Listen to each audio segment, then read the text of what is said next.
So the bank says you qualify for a home loan, and that's great. But qualifying for the bond repayment and being comfortable with the actual monthly cost of owning that home are not necessarily the same thing. Because once you own the property, it's not only the bond you have to pay.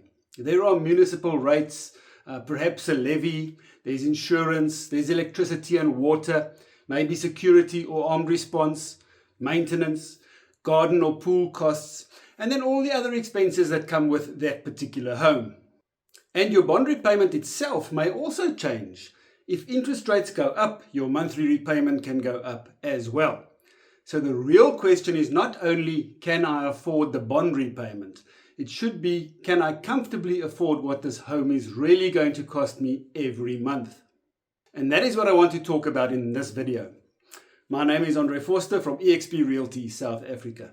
My wife Lydia and I have been selling property in Cape Town's northern suburbs since 2005. And I think this is something every buyer should consider before deciding what price range to look in. When the bank assesses your home loan application, they look at your income, at your expenses, at your existing commitments, your credit profile, and various other factors. And then they come back and they tell you what the maximum amount is that they are prepared to lend you. That is obviously very useful to know, but it does not mean that amount automatically has to become your actual property budget. Because you still need to look at the property itself and ask what it is actually going to cost you to own this property. What are the rates? Is there a levy? What is the insurance likely to cost? What about the electricity and water costs? Does it have a swimming pool or a large garden that needs maintaining? Security costs. And what sort of maintenance is likely to come with this property? Two properties selling at a similar price can have very different monthly running costs. A large freestanding home with a pool and a garden is going to cost something very different to run from a smaller lock-up-and-go property of the same price. An older home on the other side may also require more maintenance than a newer one. None of that means one property is better than the other. It just means that you need to take the full cost into account before deciding what you are comfortable buying. And then, of course, there is everything else you still need to pay for on a monthly basis. Your groceries, your car, your fuel, school fees, medical aid, maybe savings, holidays, and then any other unexpected expenses that may come along from time to time. So you need to ask yourself, once I've paid everything connected to this home, am I still comfortable with what I have left?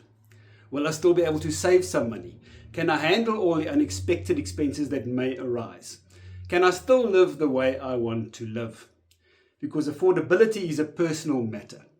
Two buyers can earn similar incomes and qualify for similar home loans, but one may be perfectly comfortable buying close to the maximum amount they qualify for, while the other may not. Their commitments, their priorities, their lifestyles, all this can be completely different. And that is why the amount the bank is prepared to lend you should not make the decision for you.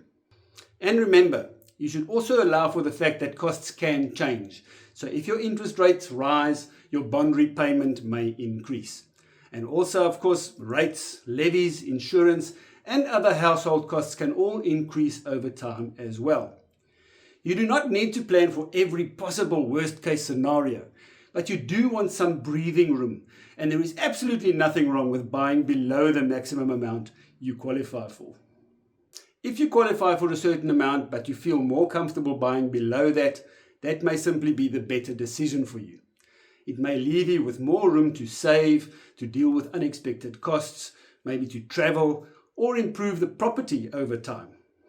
And if you're a first-time home buyer, remember that your first home does not have to be your forever home.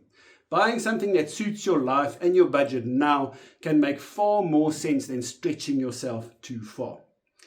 So before you decide what price range to look in, find out what you qualify for, but then go a little further.